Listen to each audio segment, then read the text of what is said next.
சிவா திருச்சிற்றம்பலம் தில்லையம்பலம் தென்னாடுடைய சிவனே போற்றி எந்நாட்டவர்க்கும் இறைவா போற்றி அருள்தரும் தேவகிரி அம்மையுடனமர் பிரசன்னஞ்சுண்டேஸ்வர சுவாமி திருவடிகள் போற்றி 63 நாயன்மார்கள் திருவடிகள் போற்றி நால்வர் பெருமக்கள் திருவடிகள் போற்றி நானாசிரியர் பெருமக்கள் திருவடிகள் போற்றி. சிவா திருச்சிற்றம்பலம்.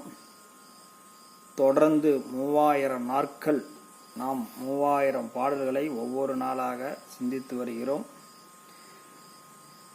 இன்று திருமந்திரத்தில் 23வது பாடல் போற்றிசைத்தும் புகழ்ந்தும் புனிதனடி தேற்றுமின் என்றும் சிவன் அடிக்கே செல்வம் ஆற்றியது என்று மயல் உற்ற சிந்தை உள் மாற்றி நின்றார் வழிமன்னி நின்றானே. சுவாமி திருமூலர் ஐயா இதில் சுவாமி பெருமையை இந்த பாடல்லையும் அவருடைய பெருமையை நம்ம சுவாமியோடைய பெருமையில் தான் இந்த பாடலையும் குறிப்பிடுகிறார். சுவாமியே நமக்கு எத்தனை செல்வங்கள் இருந்தாலும் எல்லாமே சிவபெருமான் கொடுத்தது, எல்லாம் சிவனுக்கு சொந்தமானதுன்னு நினச்சி இருக்கணும். அதே மாதிரி சுவாமியை எந்த சூழ்நிலையிலையும் நம்ம அவரை விட்டு பிரியக்கூடாது.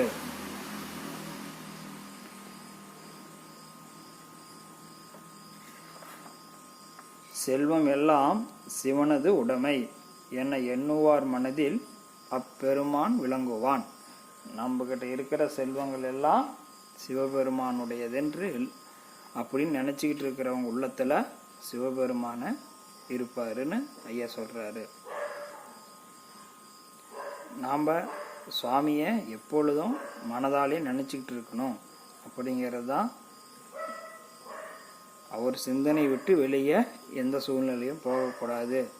தினசரி திருக்கோயிலுக்கு வரணும், தினசரி திருமுறைகளை பாடி வரணும், தினசரி நாம் அன்பர்களை வணங்கி வர வேண்டும், தினசரி குருநாதர் அவர்களையும் வணங்கி வர வேண்டும், உழவாரப்பணியில் செய்து வர வேண்டும். எப்பொழுதும் நம்மிடத்தில் இருந்து இறைவனை வேறுபடுத்தி பார்க்கக்கூடாது. எந்த செயலாக இருந்தாலும் இறைவன் செயல் என்று நாம் வாழ்ந்து கொண்டு வர வேண்டும். இப்படிப்பட்ட பயிற்சிகளை நீங்கள் தினசரி எடுத்து வர வேண்டும். நாம் மெய்யடியார்னா எப்படி இருப்பாங்க? உள்ளம் சுத்தமாக இருந்தல், எதிரே இருப்பவரை கண்டு எப்பையும் மெய்யடியார் பயப்பட மாட்டாங்க. மெய்யடியார் எப்போதும் எதிரே இருக்கிறவங்களை பார்த்து பயப்பட மாட்டாங்க. ஏன்னா அவங்க சுய ஒழுக்கத்தோட நேர்மையாகவும் பணிவாகவும் இருப்பார்கள். நம்ம ஆசிரியர்கள் மாணாக்களுக்கு பாடம் எடுக்கும் பொழுது 90 மதிப்பெண் எடுக்கும் மாணாக்களை 100 மதிப்பெண் எடுப்பதற்கு முயற்சி செய்வார். அதே அந்த தேர்வில் பெயிலாகின்ற மாணாக்களையும் எப்படியாவது தேர்ச்சி பெற வேண்டும் என்று தான் ஆசிரியர் நினைப்பார். அதுபோலதான் நம்ம சுவாமியோடைய அந்த ஆன்மாவுக்கு உணர்த்தி வருகிறார். எல்லாரும் அடியார் வேடத்தை கண்டு ஏளனம் செய்வார்கள். இந்த ஏளனம் என்பது இருக்கக்கூடாது. நாம் எப்போதும் யாரையும் ஏளனமாக பார்க்கக்கூடாது. ஏளனமாக பார்த்தால் அங்கு சிவன் அருள் இருக்காது. என்ன இப்போதான் உத்திராட்சகமும் திருநீரும் அணிந்தார், அதற்குள்ளேயே திருமுறைகளை பாடுகிறேன், இடையூறுகள் செய்கிறார் அப்படின்னு அவரை ஏளனமாக செய்யக்கூடாது. நோயுற்றவர்களை கண்டால் நாம் ஏளனமாக செய்யக்கூடாது. அங்கு திருவேடங்களுக்கு மதிப்பளிக்க வேண்டும். நான் நீண்ட நாளாக வழிபாடு செய்கிறேன், எனக்கு மதிப்பளிக்காமல் புதிதாக வந்த அன்பர்களுக்கு இவ்வளவு மதிப்பா அப்படின்னு அவரை ஏளனமாக பார்க்கக்கூடாது. எல்லாம் இறைவனிடத்தில் பேதம் பார்க்காம பழகி வர வேண்டும்.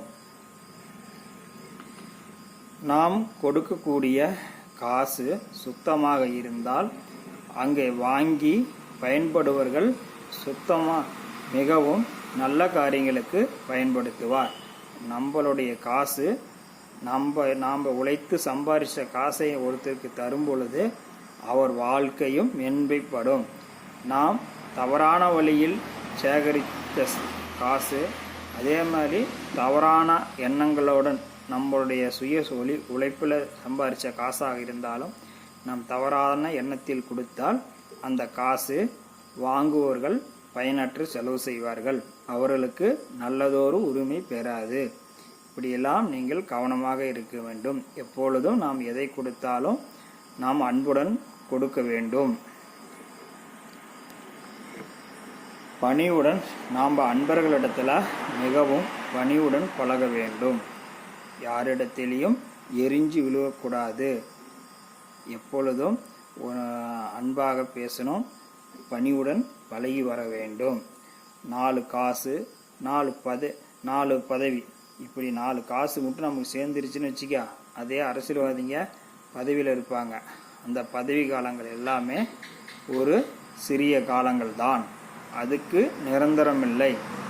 அதனால் காசு இருக்குது பதவி இருக்குதுன்னு நம்ம எல்லாத்தையும் தவறாக எண்ணக்கூடாது, மதிப்பு தராமல் நடக்கக்கூடாது.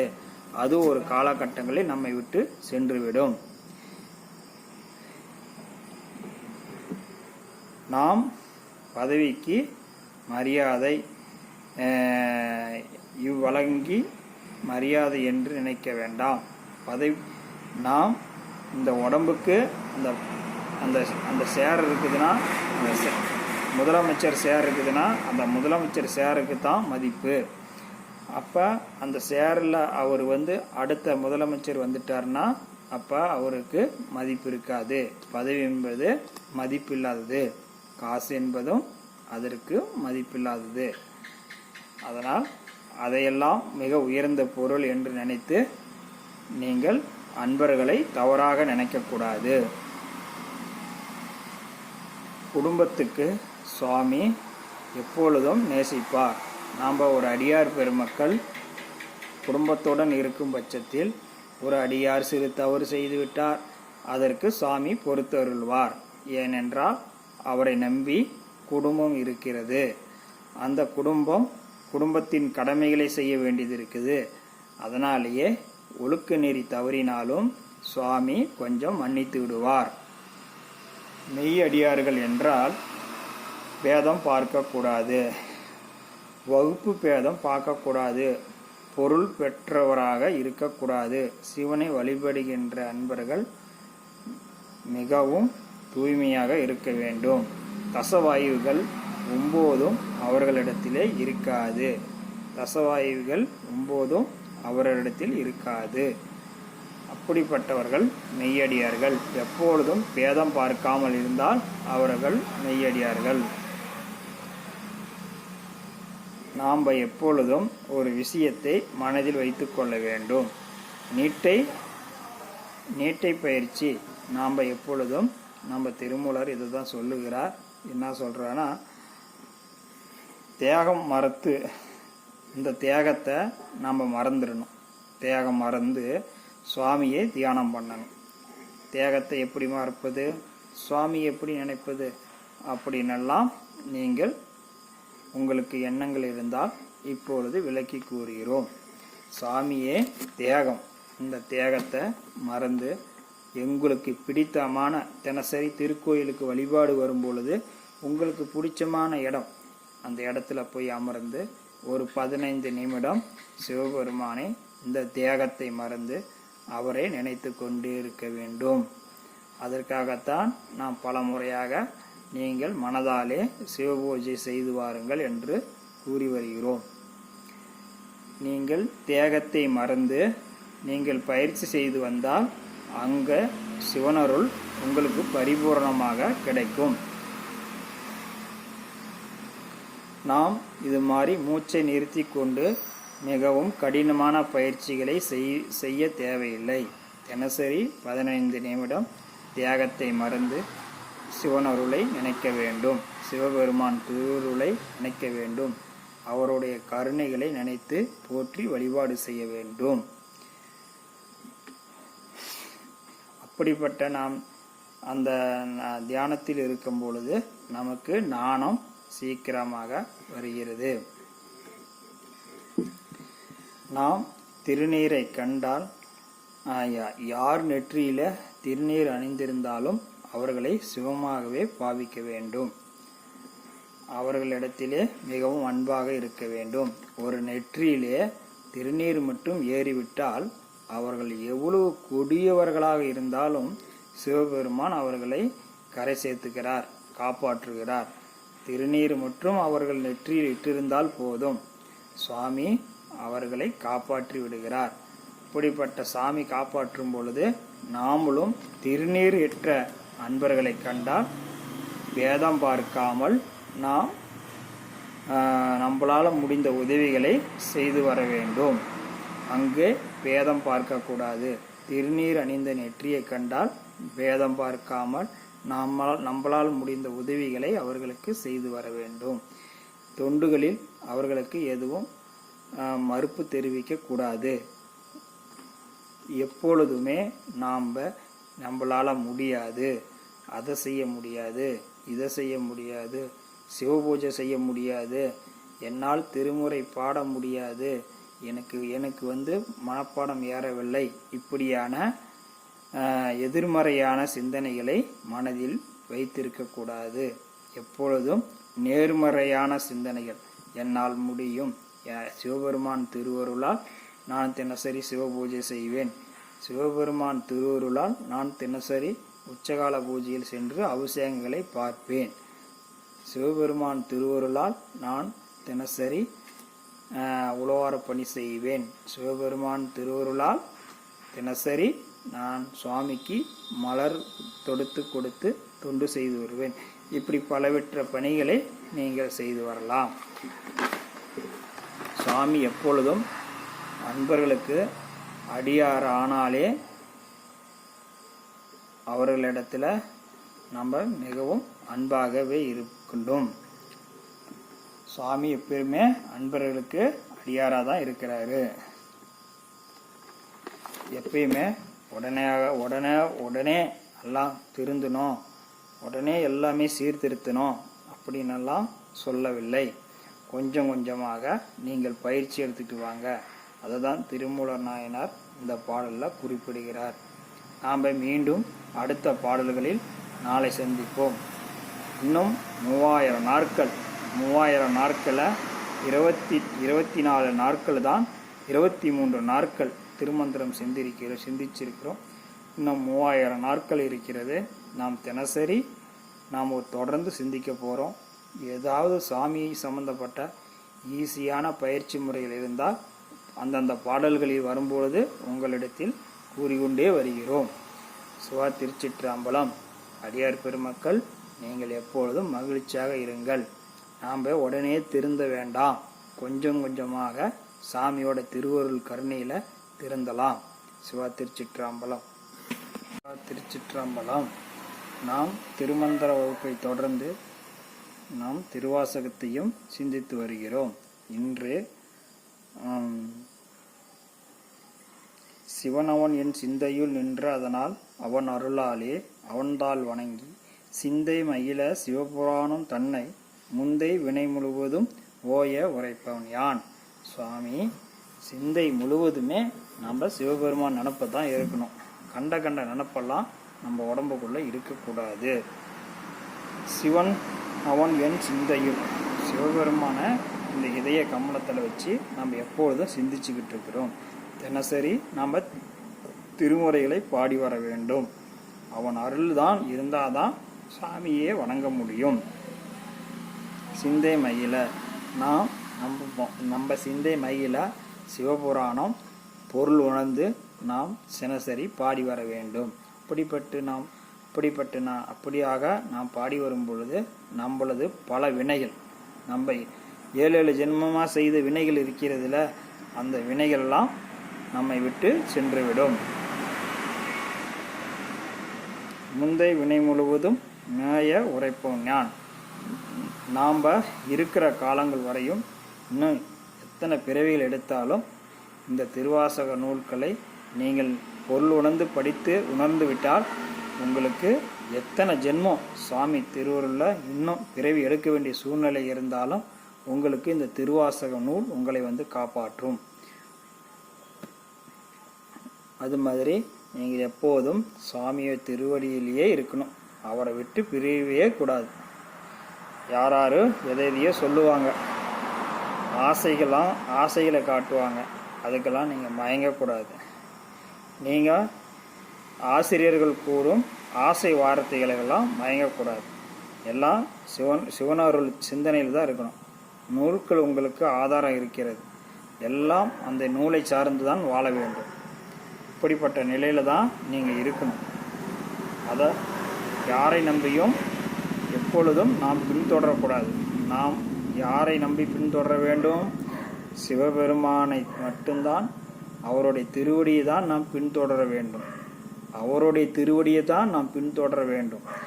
இவர் பெரிய ஆன்மீகவாதி போல இருக்கிறாரு, அவர் நம்மக்கிட்ட நல்லா பழகிறாரு, இவர் இப்படி இருக்கிறாரு, இவர் அழகாக இருக்கிறாரு, அப்படிலாம் தோற்றத்தை கண்டு நாம் பழகக்கூடாது. நாம் சிவபெருமான் திருவடியை நினைத்து கொண்டே அவருடைய திருவடி போகும் பாதையிலேயே நாம் பயணிக்க வேண்டும். நாம் எப்பொழுதும் திருக்கோயிலுக்கு வழிபாடு செய்து வர வேண்டும். திருமுறைகளை பாடி வர வேண்டும். தினசரி நாம் உழவரப்பணி செய்ய வேண்டும். எப்பொழுதும் அன்பர்களிடத்தில் மகிழ்ச்சியாக இருக்க வேண்டும்.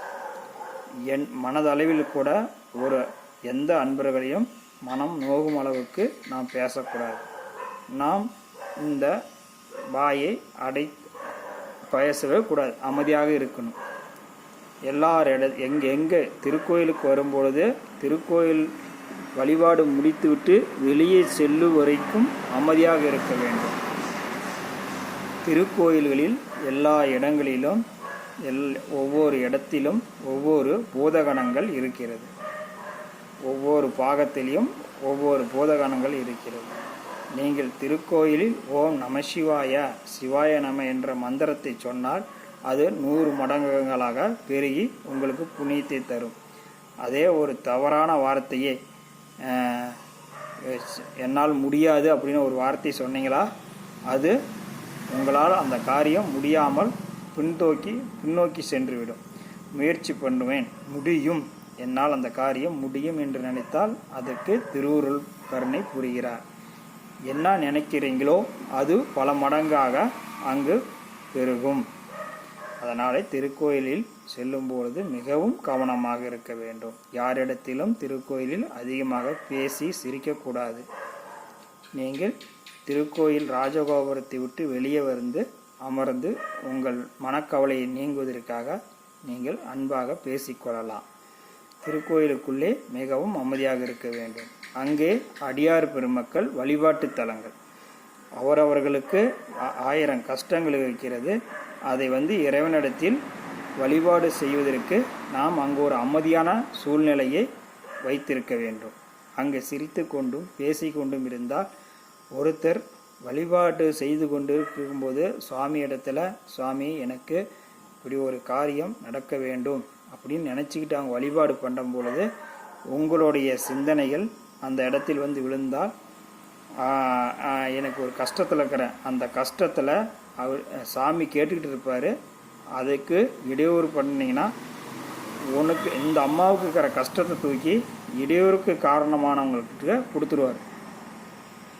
இதுதான் கோயிலில் நடக்குது. சாமி கொடுக்கல, அங்கே இருக்கிற சிவபோதங்கள் கஷ்டத்தை அங்கே எவன் சிரிச்சுக்கிட்டு பண்ணிக்கிட்டு இருக்கிறாங்களோ அவங்கள இடத்துல கொடுத்துருவாங்க.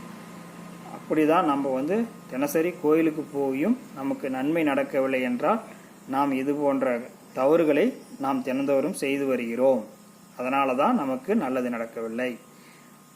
அங்கே வழிபாடு பண்ணக்கூடியவங்க 1000 கஷ்டத்தில் சாமி இடத்துல முறையிட்டுக்கிட்டு இருப்பாங்க. அதுக்கு நீங்கள் இடையூறாக இருக்கக்கூடாது.